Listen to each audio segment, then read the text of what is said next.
Das hast du ihm erzählt? Warum denn nicht?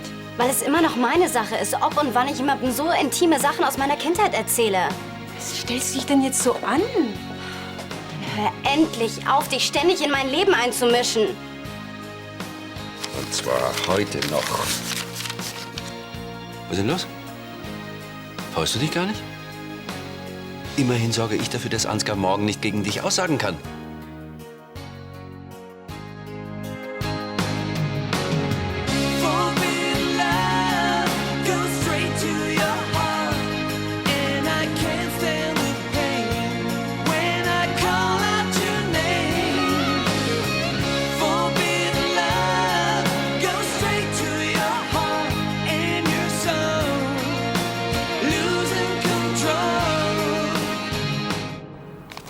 Das ist mein Schlüssel zum Glück.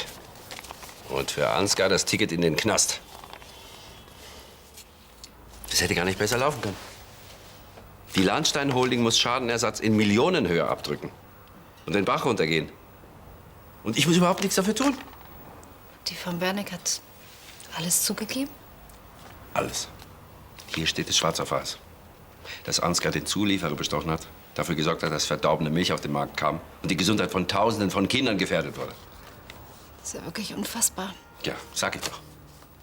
Und, was hast du jetzt so als nächstes vor? Erstmal mache ich diesem wahnsinnigen Anwalt klar, dass er die Anzeige gegen mich in den Reißwolf stecken kann. Von wegen. Ich hätte dafür gesorgt, dass sich dieses Kindermädchen vergiftet hat.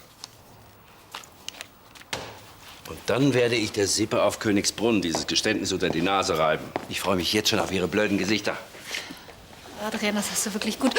Oh, sag mal, kannst du nicht aufpassen? Du bist doch so ein Trampel. Kitty, ich brauche ein frisches Hemd und einen Anzug. Aber macht diese Kuh irgendwas anderes als Mittagspause?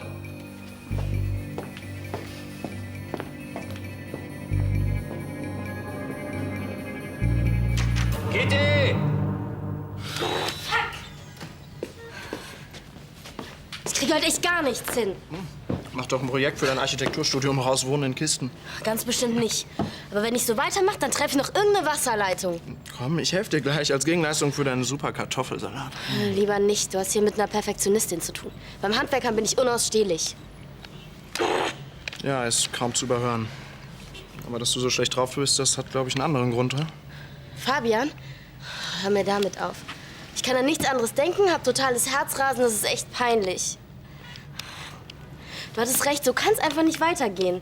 So krieg ich mein Zimmer jedenfalls nie fertig. Ja, und jetzt? Jetzt schmeißt du dich in einen geilsten Fummel und zack. Ja, geile Fummel sind bei mir eher Fehlanzeige. Was, er steht doch eh auf dich.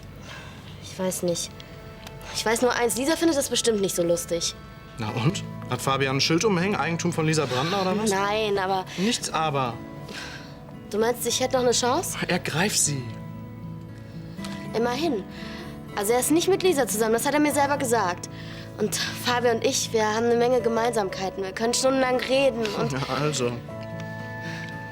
Worauf warte ich eigentlich noch? Auf nichts. Lisa, ich glaube nicht, dass das eine gute Idee ist. Wieso nicht? Du kannst auch nach dem ganzen Kistenschleppen ein bisschen Entspannung vertragen. Oder etwa nicht? Weißt du, diese ganze Nummer mit Gefühlen und Verpflichtung ist auch nicht mein Ding. Alles bleibt so unkompliziert wie vorher.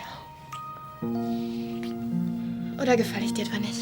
Doch, nur... Na also. Hey, mach dich mal locker. Du, ich weiß echt nicht. Aber ich?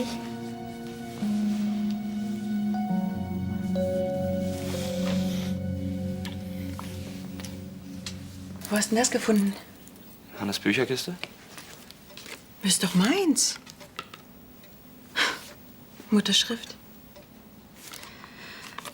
Das ist so eine süße Geschichte. Ich habe das damals geliebt. Ich auch. Das ging nicht nur uns so. Das war früher auch das Lieblingsbuch von einer Bekannten. Ah, eine Bekannte. Ich habe es für sie im Antiquariat aufgetrieben.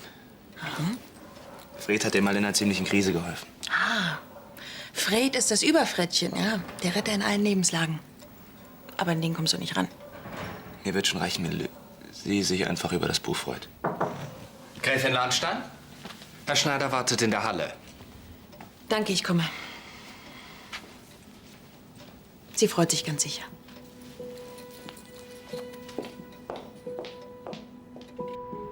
Mama, Sebastian und ich kennen uns gerade mal ein paar Wochen. Und du? Du bist sauer, weil er dir ein Buch geschenkt hat, das dir damals als Kind sehr wichtig war? Willst du etwa behaupten, dass du dich nicht darüber freust? Darum geht's doch gar nicht. Du hast ihm alles Mögliche über mich erzählt. Alles Mögliche? Ich habe vor ihm zugegeben, dass ich in der Vergangenheit Fehler gemacht habe und dass dir dieses Buch geholfen hat, als ich damals nicht für euch da war. Das sind aber alles Sachen, die ich ihm gern selbst erzählt hätte. Irgendwann mal. Sag mal, kapierst du eigentlich gar nichts?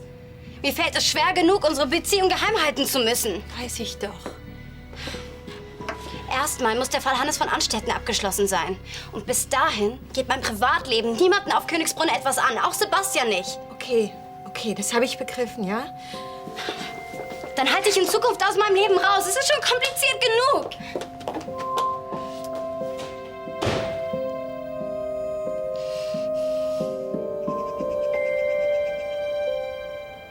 Wer mich fertig machen will, der braucht mehr Grips, als Sie jemals haben werden. Dürfte ich vielleicht erst mal erfahren, wovon Sie reden? Dass ich Sie dran kriege. Ich schleppe Sie vor Gericht. Und glauben Sie ja nicht, dass Ihre Anwälte Sie da wieder raushauen. Degenhardt, Sie stehen mit einem Bein selbst im Knast. Da wollen Sie mir Angst machen? Im Knast, da gibt es eine Zelle, da steht Ihr Name drauf. Wenn Sie dann bitte gehen wollen, meine Familie kann es sich nicht leisten, mit einem Kindermörder in Verbindung gebracht zu werden. Ihre Familie kann es sich vor allem nicht leisten, mit einem Kindermörder unter einem Dach zu leben. Ich weiß beim besten Willen nicht, wovon Sie reden. Frau Gräfin, guten Tag. Sie sind hier unerwünscht. Ja, aber vielleicht das hier nicht. Auch wenn das Ihren Stiefsohn in arge Bedrängnis bringen könnte. Sie sollen endlich verschwinden, Degenhardt. Werfen Sie doch mal einen Blick da rein. Was ist in dem Umschlag? Der Beweis, dass Ihr Stiefsohn meine Babymilch vergiftet hat.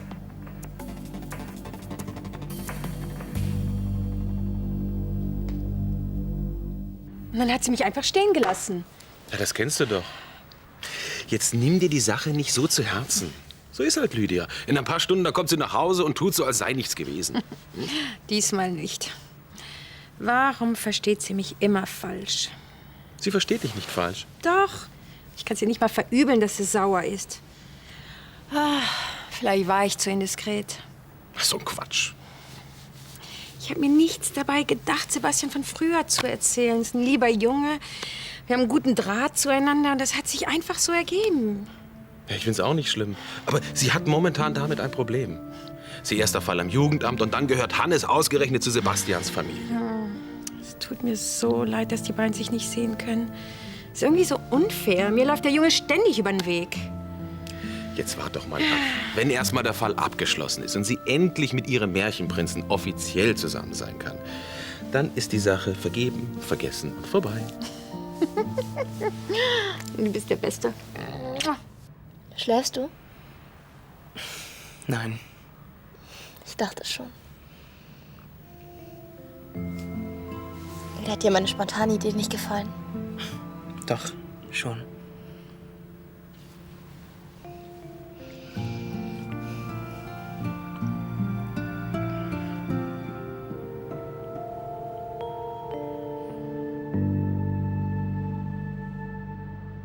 Und jetzt reicht's mir raus jetzt. Was ist hier los? Ach, der Herr Anwalt. Hier, machen Sie eine Kopie von diesem Schriftstück und ziehen Sie die Anzeige gegen mich zurück, und zwar sofort. Was ist das? Ein Geständnis. Von Camilla von Berneck. In dem sie bestätigt, dass ich nichts mit der vergifteten Babypampe zu tun habe, im Gegensatz zu ihm.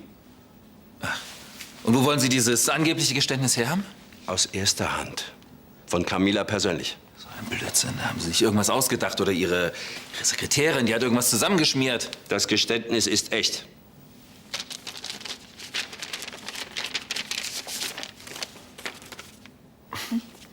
Insalada Mista, 4,50 Euro. Das gibt's doch nicht. Das muss irgendjemand ausgetauscht haben, als ich nicht im Büro war. Tanja. Dieses Miststück muss die Seite gewechselt haben. Ja, natürlich. Sie hat selbst etwas gegen Sie in der Hand, um Sie unter Druck zu setzen. Wird ja immer amüsanter. Deswegen hat sie auch so gelassen reagiert, als ich ihr gesagt habe, ich kann ihren Anwalt nicht mehr bezahlen. Was glotzt ihr denn so? Glaubt ihr diesem Kerl etwa? Das Geständnis existiert.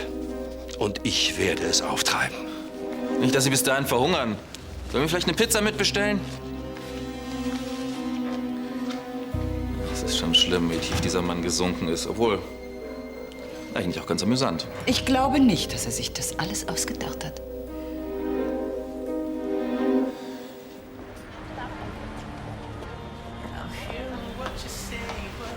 Hey Judith. Lisa. Na, Kisten schon ausgepackt? Mehr oder weniger. Danke nochmal fürs Helfen. Kein Ding. Fabian war zwar vom ganzen Schleppen ziemlich kaputt, aber danach hatten wir trotzdem noch unseren Spaß. Mensch, Judith. Wir haben miteinander geschlafen. Ja, wir sind jetzt endlich zusammen. Fabian ist sowas von verknallt. Hey, wie sieht's aus? Kommst du mit shoppen? Ich brauche noch neue Klamotten. So richtig schön sexy. Sorry, ich muss oben noch ein paar Kisten ausräumen. Lydia, es tut mir leid. Du musst mir glauben, ich habe Sebastian nichts Schlechtes über dich erzählt oder was eure Beziehung in ein schlechtes Licht rücken könnte. Das glaube ich dir doch. Aber mein Job? Ich weiß, er ist dir sehr wichtig und ich bewundere dich dafür, wie konsequent du bist. Mir bleibt gar nichts anderes übrig. Ich muss einen klaren Kopf bewahren. Wenn ich jetzt einen Fehler mache, weil ich befangen bin... Ja, und ich weiß, der kleine Hannes ist dir auch sehr wichtig. Er ist noch ein Kind. Und eine falsche Entscheidung wirkt sich auf sein ganzes Leben aus. Ich habe vorhin auch übertrieben reagiert. Nein, hast du nicht. Glaub mir, am liebsten würde ich kündigen, damit ich endlich mit Sebastian zusammen sein kann. Nein, auf keinen Fall. Du hast lang genug studiert, um das tun zu können, was dir wichtig ist. Dafür sorgen, dass solche Kinder wie Hannes glücklich aufwachsen. Sebastian liebt dich. Und er wird auf dich warten. Weil ihr zwei einfach zusammengehört.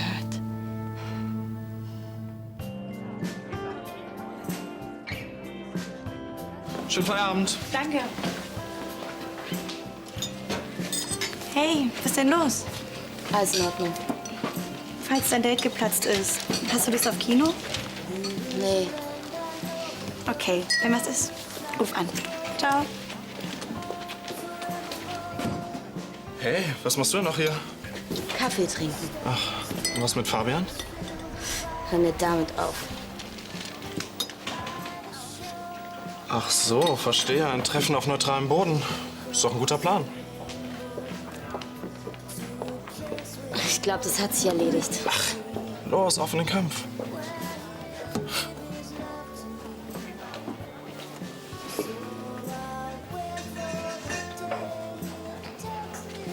Hi.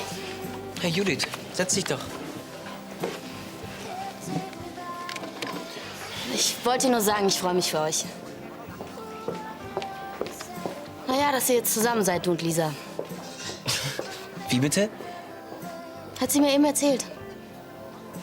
Ach, totaler Schwachsinn. Zwischen uns ist nichts. Das hat sich aber eben ganz anders angehört. Also, ich verstehe gar nicht, warum sie das erzählt. Ich meine, ich bin noch nicht mit ihr zusammen. Aber ihr habt doch miteinander...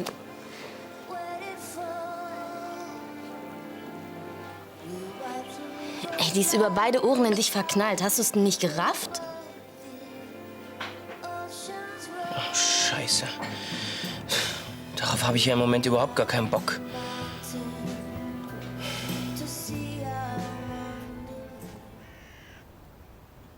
Was glaubt ihr denn diesem Idioten auf einmal? Tanja hat nichts gegen mich in der Hand. Und warum darf sie plötzlich hier wieder übernachten und Hannes regelmäßig sehen? Ja, mir geht's um den Jungen. Nicht nur du, auch beim Jugendamt ist man eben der Meinung, dass er seine Mutter vermisst. Abgesehen davon findet ja morgen Tanjas Verhandlung statt. Ich wollte ihr eben einfach ermöglichen, dass sie das Kind noch mal sieht, bevor sie so lange ins Gefängnis geht.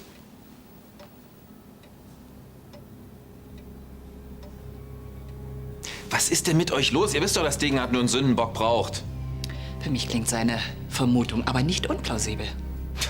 Dann glaubt ihr also eher, dass der böse Onkel Ansgar seine kleine Nichte vergiftet, ja? Nenn mir einen plausiblen Grund für deine Panik, als du dachtest, Sophia hätte von Degenhards Babymilch getrunken. Mein Gott, wie oft denn noch? Ich war eben besorgt um die Kleine. Du hattest Angst, dass deine Intrige als erstes ein Familienmitglied trifft. Carla, glaubst du vielleicht diesen ganzen Schwachsinn? Ich würde doch nie das Leben deiner Tochter gefährden. Ich weiß es nicht. Aber du wolltest auch unseren Vater vergiften.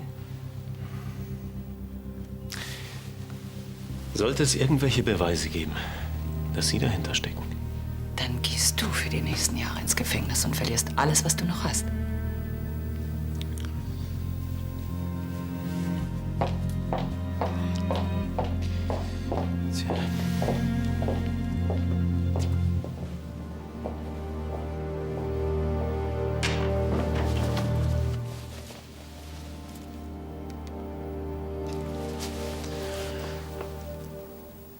Ansgar von Landstein hier. Ich habe einen Auftrag für Sie. Es geht um Tanja von Anstetten.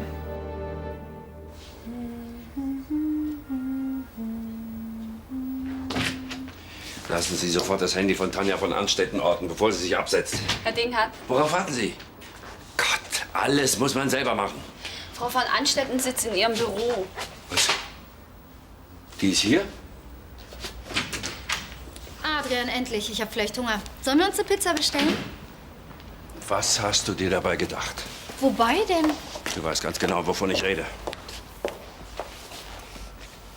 Ich hatte jede Menge Spaß. Den hattest du doch auch, als du meinen Sohn aus Uruguay entführt hast, oder? Gib mir das Geständnis zurück, sofort. Ach, tut mir leid, es ist an einem sicheren Ort. Hast du wirklich geglaubt, ich lasse dir das durchgehen?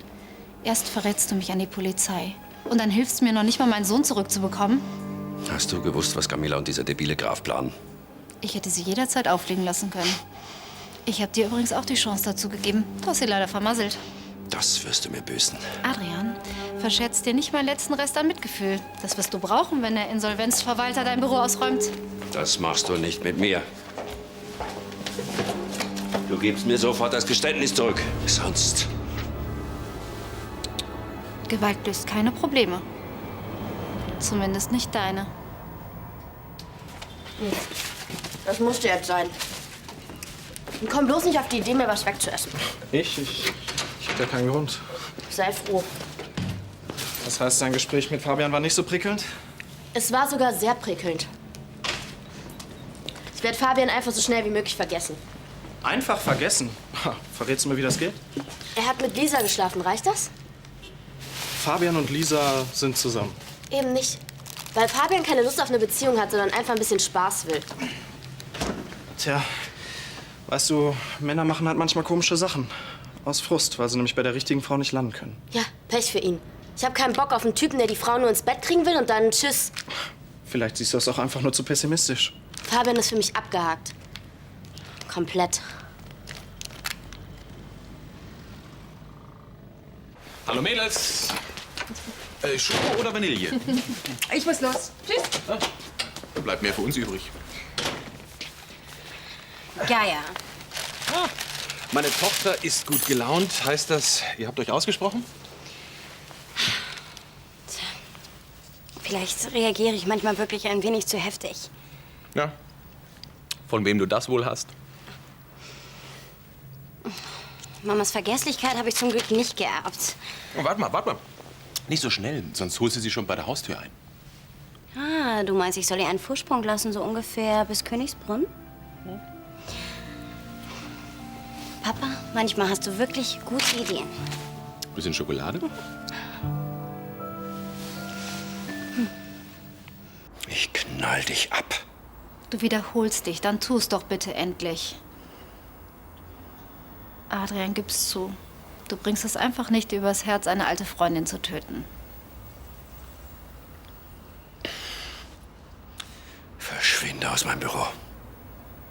Gern. Ich denke, wir haben eh alles geklärt. Vergiss eins niemals, Adrian.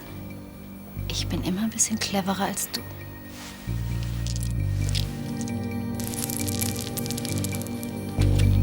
Solltest du mal wieder zu Geld kommen, melde dich doch bitte, denn vielleicht verrate ich dir dann, wo das Geständnis liegt.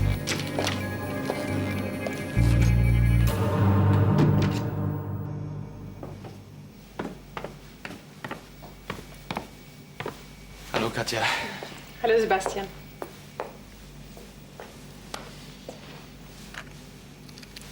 Sag mal, weißt du, wie Lydia mein Geschenk gefallen hat? Sie hat sich noch gar nicht gemeldet. Am besten du fragst sie selbst. Sie fand's albern, stimmt's? Nein, überhaupt nicht, aber ich... Dann ist sie sauer, weil ich wieder Kontakt zu ihr aufgenommen habe. Bin ich zu ungeduldig? Fühlt sie sich überrannt? Nein, ich bin zu ungeduldig. Was machst du denn hier? Meiner chaotischen Mutter den Geldbeutel hinterher tragen. Oh, danke, meine Süße. Den habe ich total vergessen. Sollte dir öfter passieren. Gerne. So, ich gehe mal ein bisschen Schnittler im Garten holen. Im März. Dann sehe ich ihm noch beim Wachsen zu. Kann noch etwas dauern. Ich wollte mich für das Buch bedanken. Ich habe fast geheult, als ich es mir angesehen habe. Fred sollte dich eigentlich aufmuntern. Hat er. Und trotzdem... Ich kann dir gar nicht sagen, wie sehr du mir fehlst. Du mir auch. In ein paar Tagen ist alles überstanden. Bis dahin müssen wir zwar noch vorsichtig sein, aber nur ein bisschen.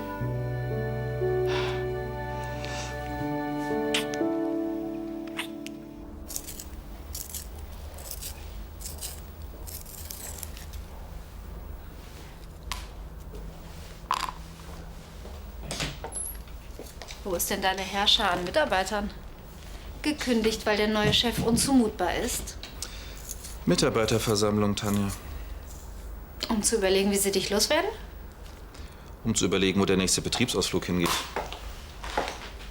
Du wolltest mich sprechen. Ist irgendwas mit Hannes? Hannes geht's gut. Willst du deine Zeugenaussage mit mir absprechen?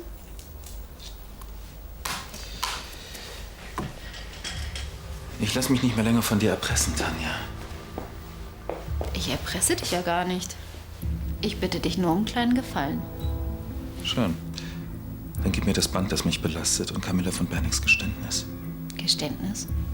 Dass du Degenhardt geklaut hast. Ach, gerade erst habe ich Adrian erklärt, dass das nicht so leicht geht. Glaubst du wirklich, ich gebe kurz vorm Prozess auf und verzichte auf deine wohlwollende Aussage? Ja, war sonst noch was? Dann sehen wir uns morgen vor Gericht. Und sei pünktlich. Ich würde mir das an deiner Stelle noch mal gut überlegen, Tanja.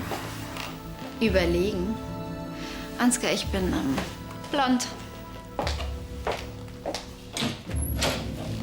Na, wohin geht denn der Betriebsausflug in den Vergnügungspark? Hier scheint es ja nicht gerade viel zu lachen zu geben. Ansgar, sag deinen charmanten Mitarbeitern doch mal bitte, dass sie...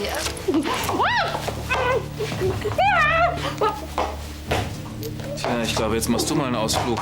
Und zwar bestimmt nicht in den Vergnügungspark.